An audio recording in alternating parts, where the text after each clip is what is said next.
volví a casa, volví a contactar por Zoom con mi amigo el físico experimental y me lo confirmó. Si a mí me dices que en el universo hay 11 dimensiones, me parece muy bien, me dijo, pero yo no tengo ninguna manera de comprobarlo ni de refutarlo.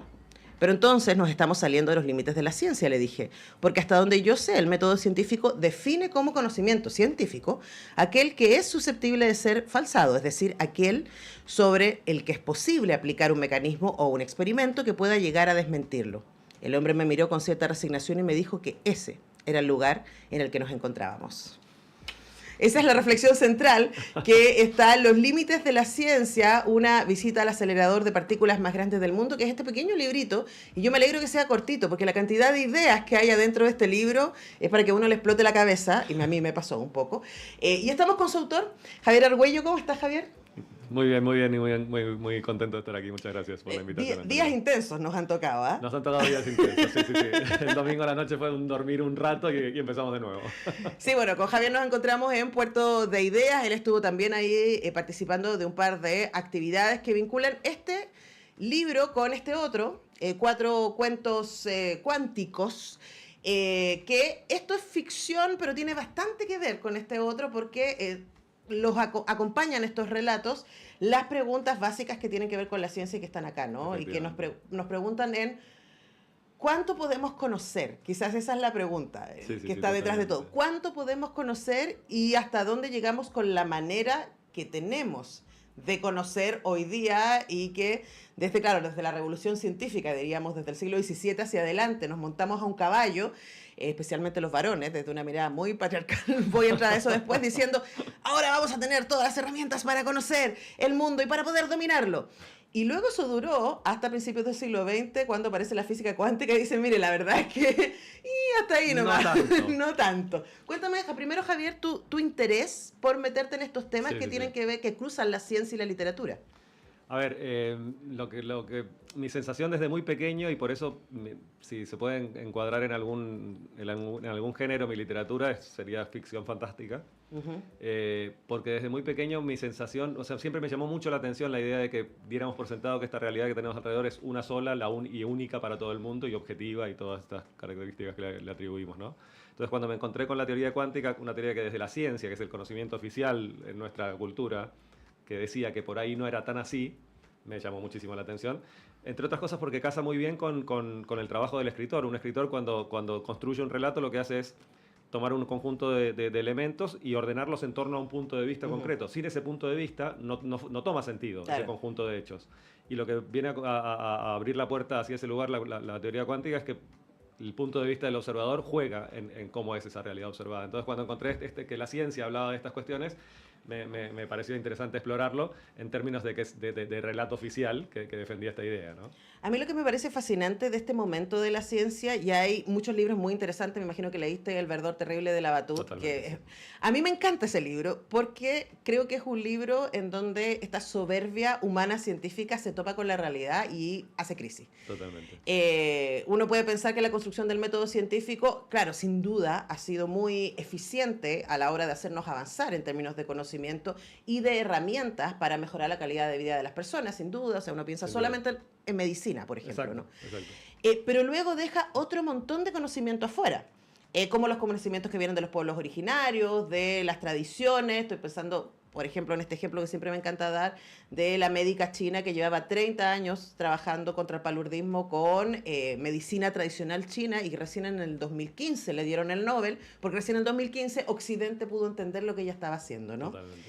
Entonces hablemos también de esa crisis, porque tú, aparte de tu trabajo, es conversar con científicos y científicas, y ese momento en que estamos hoy día donde la humanidad se ha tenido que pegar un cabezazo contra su propia soberbia. Totalmente. A ver, como bien dices, estos dos libros están muy conectados. En el pequeñito, digamos, es ensayo puro y duro, y lo que intento hacer en el de ficción, en los 4 cuentos cuánticos, y que he hecho en otros también, es ilustrar narrativamente algunos de estos postulados para que no sean simplemente explicaciones intelectuales, sino que los podamos vivir, digamos, en situaciones humanas concretas y cotidianas. ¿Con qué nos estamos chocando? Yo creo que excede bastante el campo de la ciencia. El campo de la ciencia es uno de los síntomas del camino que hemos decidido recorrer. Me parece que lo que está pasando es que los grandes relatos que componen la civilización occidental la fe en la ciencia, la fe en la razón, la fe en la democracia, bueno, una serie de cuestiones que nacieron en el comienzo de nuestra civilización hace 2000 años, están encontrándose con que cumplieron su ciclo. Que esto no debería ser dramático, salvo que los finales no nos gustan mucho, porque nos enfrentan a lo desconocido. Sabemos lo que se está terminando, pero no sabemos lo que va a venir. Y somos malos para la incertidumbre. Esa incertidumbre no nos es muy cómoda. Entonces, claro. que estamos en un momento y creo que las posturas que estamos viviendo en muchos ámbitos de la experiencia tan exacerbadas tienen que ver con que este desconcierto nos da miedo y nos aferramos a cualquier cosa que nos dé una cierta seguridad y la defendemos a rajatabla para no sentirnos tan perdidos como en el fondo estamos, ¿no? Me parece que yo entiendo una civilización o una cultura como un conjunto de relatos compartidos. Y cuando esos relatos empiezan a desdibujarse, esa cultura empieza a resquebrajarse, esa comprensión común del mundo. Y es lo que creo que está pasando en este momento, y que es un momento interesante, pero según cómo lo vivas, también inquietante y que da un poquito de susto, ¿no? Pero ¿sabes qué me pasa? Es que cuando estaba leyendo esto, pensaba en que, de nuevo, ese relato masculino, científico, duro, ¿no? En donde se supone que podemos trabajar esta fantasía de la objetividad, que es lo que ha hecho, ¿cierto? El pensamiento científico de decir, ok, vamos a construir espacios donde podamos tener control de cada uno de los elementos para poder probar ciertas cosas. Es un momento en la historia de la humanidad. Pero luego, antes de eso, había otras maneras de conocer. Y no solo antes, durante, en otros lugares del mundo. Claro. Exacto. Se trata de entender que esta es una manera que no sé si la elegimos. Ahí lo que estás diciendo tiene matices sutiles, pero matices... Claro que sí. Yo, por ejemplo, no creo que sean los científicos los que han decidido que la mirada científica sea la preponderante en nuestra época. Sí, por supuesto, al establecerse esas reglas, ellos se sienten como cómodos dentro de ellas. Pero no sé si fue la comunidad científica la que eligió que todos como civilización escogiéramos este camino. Creo que la elegimos un poco entre todos. De hecho, en otros libros trabajo un poco cuál fue el recorrido de Occidente, por qué nos fuimos... ¿Por qué cuando empezamos a pensar que lo que no era racional era peligroso? Sospechoso, claro. ¿Por qué empezamos? Y hay explicaciones, y hay explicaciones muy lindas de qué pasó en la Edad Media cuando el Renacimiento retoma ideas platónicas y aristotélicas de que la razón puede ser la guía, en un momento en el que la Iglesia nos impidió acceder a lo sagrado por nuestros propios medios. Y dijo, no, solo pueden acceder a través del canal de la Iglesia. Y Dios ya nombró todas las cosas al crearlas, así que el poder del creador de la palabra ya no corre. Entonces nos quedamos tan afuera de ese juego que dijimos, bueno, si hay reglas de los dioses, entonces tiene que haber reglas de los seres humanos. Y parece que tienen que ver con la razón, dijo Platón en un momento. Así que vamos a decidir que lo que más nos hace humanos es lo racional. Todo esto, por supuesto, no es una decisión consciente, pero es muy lindo ver cómo ha ido ocurriendo para que lleguemos a este momento. A este momento, ¿no? Claro, y además me dieron muchas ganas de leer ese libro, vamos a buscarlo.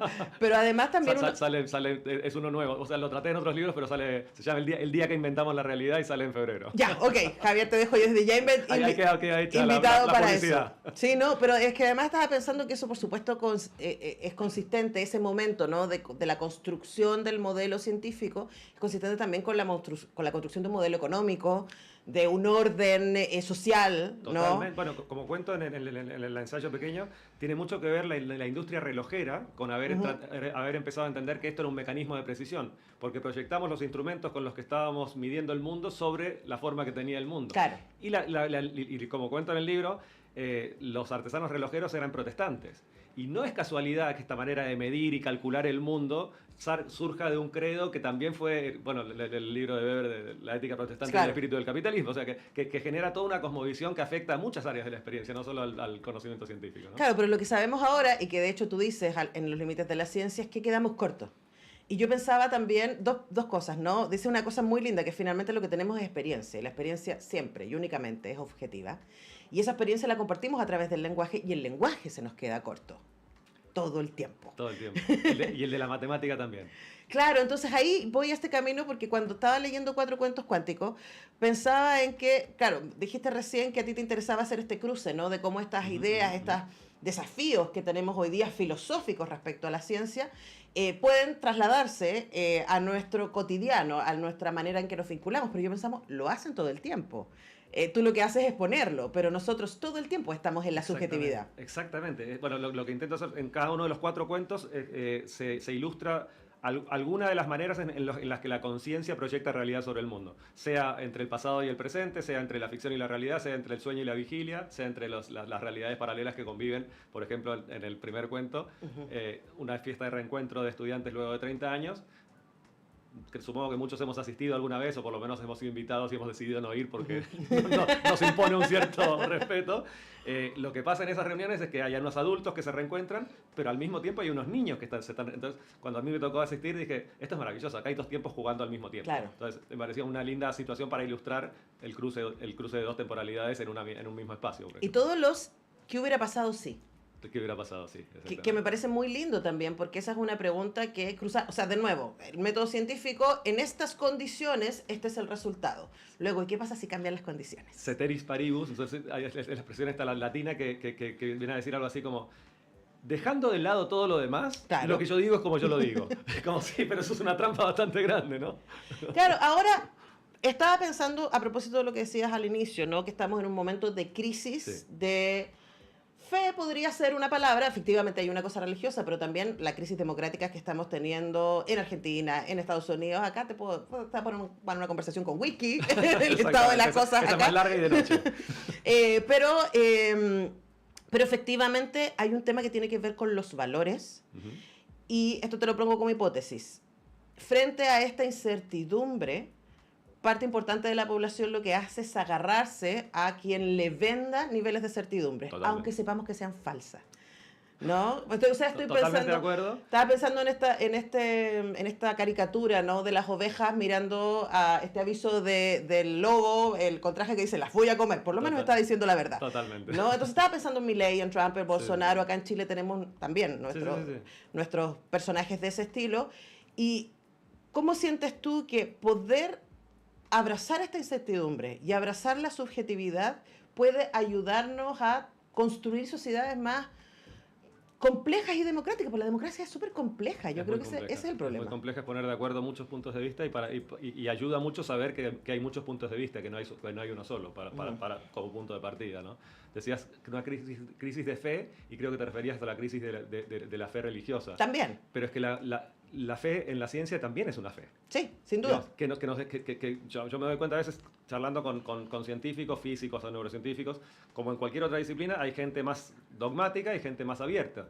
Y con la gente más dogmática, cuando cuestionás alguna de las posibilidades de alcance de la ciencia, se ponen muy mal porque le estoy tocando su fe. Eso es lo que me he ido dando cuenta en esto.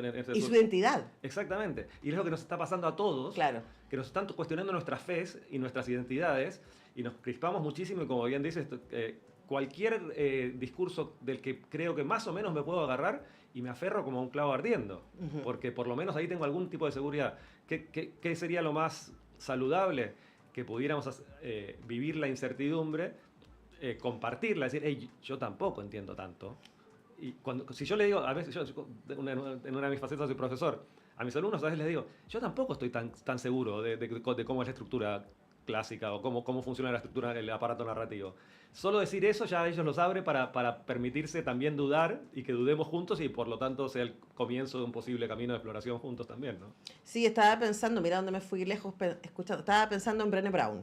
No sé si conoces a Brené Brown, que es esta investigadora social que trabaja sobre todo las emociones. Sí. Y mi psicóloga en algún momento de mi vida me mandó a ver el TED sobre vulnerabilidad. Totalmente. Y fue... esa es la palabra clave, ¿eh? Exactamente. Vulnerabilidad. Entonces ahí voy, porque estamos, o sea, de nuevo, y vuelvo a la ciencia y vuelvo a estos científicos, ¿no? Esta idea de que en algún momento estuvimos tan seguros.